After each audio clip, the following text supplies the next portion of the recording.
After spending 60 hours in Dragon Dogma 2, I want you to avoid this mistake. It's going to cost you severely, so make sure you listen to this video entirely to make sure you guys avoid this mistake with quest lines. There are a ton of quest lines in Dragon Dogma 2, but this game plays a little bit different than any other RPG, and you're going to want to make sure you pay attention right now to what's going on. So let's start off with the main thing you need to understand about the game, and that is the way the game saves. So the game does not save typically like your normal RPG where we have multiple saves. So I could create one character and then go make another save. You can't do that. There's also another thing that you cannot do a save as you progress. So usually, like, if you play Elden Ring or if you play any other RPG, let's say you get to a quest line, you can literally save that save and then, play the quest line and see what it gives you and then go back to that save, revert back to a save that you saved before that quest line. You cannot do this in this game. So it is extremely important that you understand that there is not going to be a way for you to save quest lines. Okay, so that's extremely important because this is going to help you understand the way you're able to play this game. So it's important. So you want to make sure when you get a quest line, you follow these steps I'm about to mention. Now, I will have guides on quest lines, so if you guys get to an area and don't know how to complete that quest line, I'm probably going to have it in the channel on how to get it done, so make sure you subscribe to find out.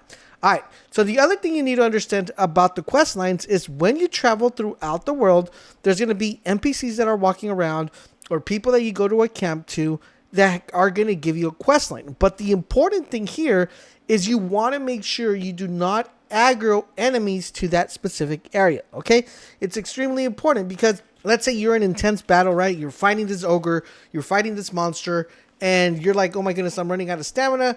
You see an encampment, you see some NPCs, you run towards them because the NPCs will help you fight that monster or they'll help you kill it. So let's say you run into this village and you're like, yo, help, I need somebody. And then they come and help you out. And one of the NPCs is an NPC that gives you a quest line, and he starts helping you out, and the monster smashes him and kills him.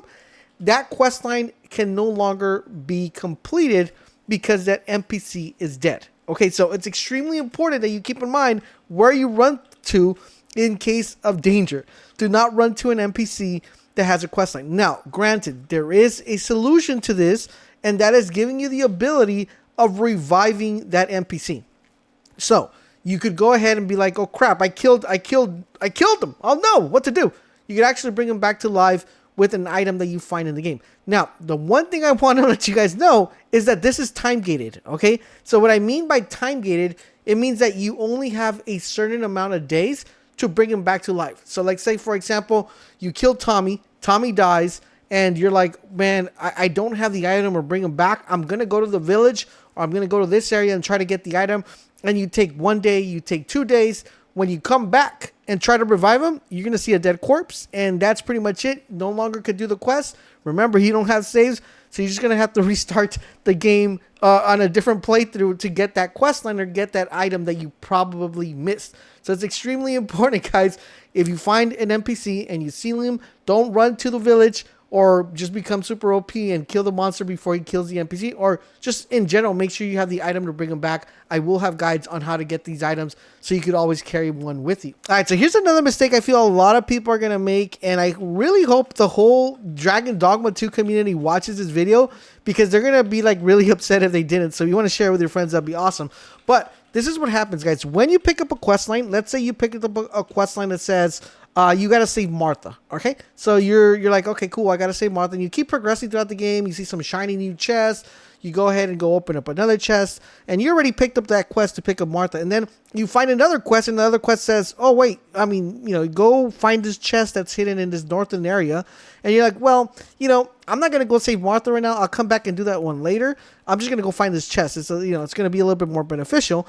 If you guys don't complete the quest as you guys go, these are time gated as well, just like the reviving of the NPCs. So you only have a certain amount of time to complete certain quests. And by the time you get to the quest of saving Martha, Martha could be dead. Martha could be gone. She could no longer be in the game. So it's extremely important that when you pick up a quest, you actually complete that quest. And I think it's actually pretty cool the way the developers made it. because, you know, in this game there is a lot of walking, there is a lot of traveling, and there's going to be a lot of quests. And the reason there's a lot of quests is because they don't want to make sure that you don't feel that the game has nothing to do while you're walking over there. So they provide you with a large amount of quest lines. So you want to make sure if you're picking up a quest line, do not pick up more than you can chew. And I would suggest don't pick up more than 2. I've already done it. Don't make that mistake. But what you want to do, pick up one quest line, complete that quest line, and then move on to the next quest line. That's the best way to play the game.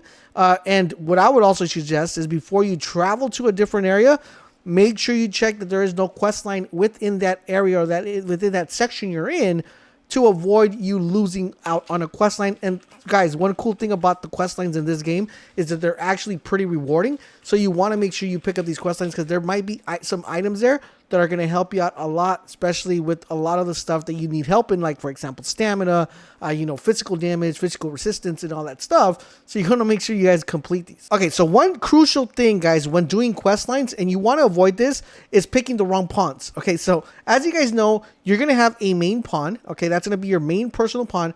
And in addition to that, you're going to be able to pick up 2 more pawns.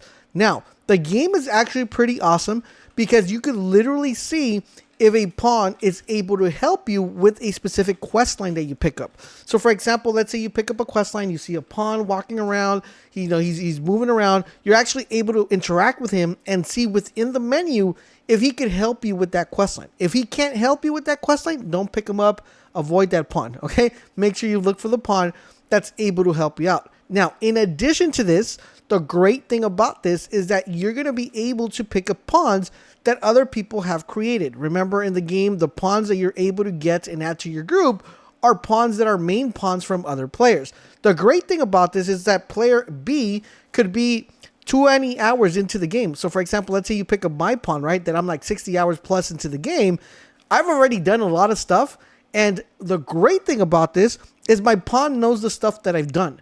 So the good thing is here, you can literally go pick and choose what pawn you want that has gone a little bit further in the game. So when you get to a specific quest line or you get to a specific area, you are able to know how to do that quest line. It's extremely important, guys. Quest lines are extremely huge in this game. And that's why I wanted to make this video before the game gets released, because this is going to save you a ton of time and it's going to allow you to collect a ton of rewards really fast without you having to have multiple playthroughs. Even though I feel like you're still going to need another playthrough, but this should help you out to get the most you can when you do one single playthrough, all right? So it's extremely important that whenever you go pick up a pawn, avoid the mistake of just looking at the stats or looking if they're powerful. Actually see if they progress through a quest line, how far they're into the storyline, so you could be able to get your quest completed. And I wanted to make sure you guys knew that as quickly as you possibly can, so make sure you guys share this video. Now, if you're still a little bit undecided on what to pick, who to go with, what's the best synergy to have within your pawns, I have a video for that going over the best synergy to have when you start the game and also towards late game. So make sure you catch that video. Thank you guys for watching and enjoy Dragon's Dogma, and I'll see you guys on the next one.